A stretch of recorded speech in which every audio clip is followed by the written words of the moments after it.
자, 오늘은요, 우리가 정말 잘 안다고 생각하는 그 이야기, 바로 달란트 비유를 좀 새롭게 들여다보려고 합니다. 아마 교회에서 여러 번 들어보셨을 텐데, 오늘 이 이야기 속에 숨겨진 진짜 의미를 함께 발견해보는 시간을 갖겠습니다. 이야기는 이렇게 시작되죠. 어떤 주인이 멀리 여행을 떠나면서 자기 종들한테 재산을 맡기는 장면이잖아요. 뭐 여기까진 아주 간단한 설정처럼 보입니다. 근데 정말 그럴까요?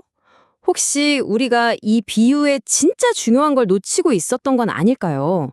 이 익습함 뒤에 숨어 있는 어쩌면 좀 놀라운 진실을 지금부터 한번 파헤쳐 보겠습니다. 자, 이 비유를 제대로 이해하려면요. 먼저 예수님 시대, 그 배경 속으로 한번 들어가 봐야 해요. 그러니까 당시 사람들 눈으로 이 이야기를 다시 들어보는 거죠. 그래서 제일 먼저 던져볼 질문이 바로 이거예요. 우리가 보통 재능이라고 생각하는 이 달란트 있잖아요. 이게 사실은 그 당시 돈의 단위였거든요. 그럼 과연 1달란트는 대체 얼마였을까요? 자, 놀라지 마세요. 1달란트가요, 금 34kg에 해당하는 돈이래요. 이걸 지금 가치로 따져보면 무려 49억 원이 넘습니다. 와, 진짜 상상도 안 되는 엄청난 액수죠.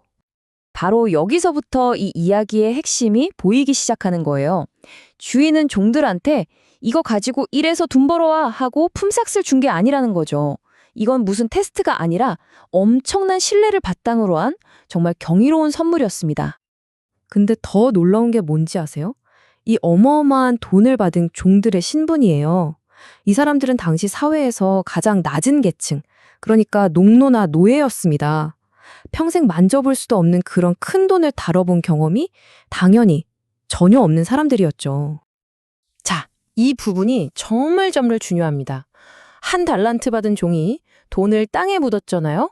이게 당시 문화에서는요, 가장 상식적이고 가장 책임감 있는 행동이었어요. 예수님께서도 천국을 밭에 감추인 보화라고 비유하셨을 정도니까요. 이게 그 시대에는 재산을 가장 안전하게 지키는 방법이었던 거죠. 바로 이 지점에서 비유의 진짜 질문이 탁 터져 나오는 겁니다.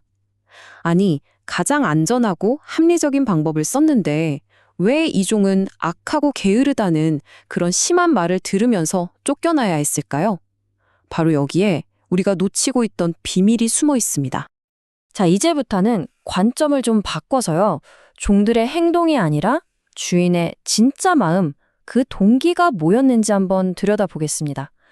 주인은 과연 뭘 원했던 걸까요? 주인은 돈을 불러온 두 종한테 뭐라고 하죠?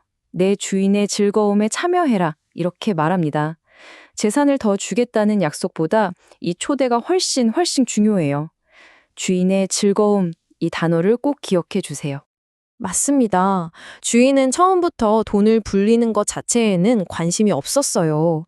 그게 목표였다면 왜 경험도 없는 노예들한테 수십억 원을 맡기는 그런 위험한 선택을 했겠어요? 주인은 그들의 한계를 누구보다 잘 알고 있었던 거죠. 이 문장이 이 비유의 핵심을 그냥 꿰뚫어 버립니다.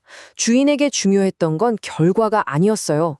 만약에 그들이 돈을 전부 잃었더라도 괜찮았을지도 몰라요.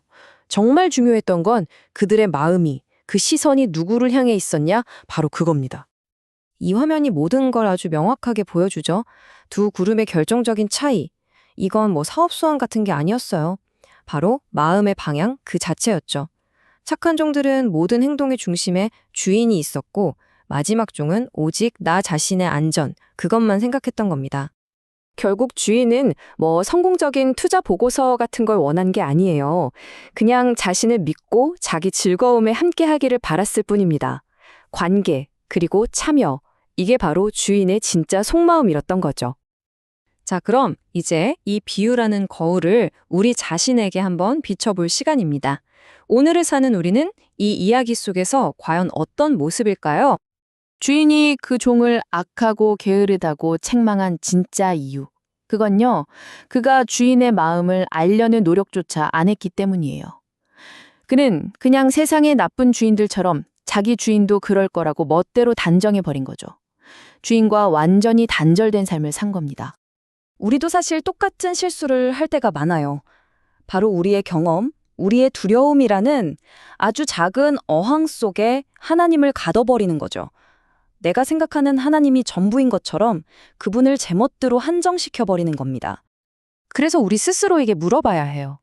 나는 과연 어떤 렌즈로 하나님을 보고 있는가? 그분의 한없는 은혜라는 렌즈로 보고 있는가? 아니면 심지 않은 데서 거두는 무서운 분으로 오해하고 있는 건 아닌가? 자, 이제 마지막 결론으로 가보겠습니다. 이 모든 이야기를 통해서 우리가 꼭 붙잡아야 할 핵심은 과연 무엇일까요? 오늘날 우리에게 주어진 달란트는 바로 복음입니다. 이건 뭐 우리의 노력으로 얻은 게 아니죠. 자격 없는 우리에게 그냥 거저 주어진 값을 매길 수조차 없는 선물입니다. 그리고 이 선물은요, 주인의 기쁨에 함께하라는 초대장과 같아요. 다시 한번 이 말씀을 기억했으면 좋겠습니다. 이 비유의 최종 목적지, 그리고 우리가 받을 수 있는 가장 큰 상급은 바로 이거예요.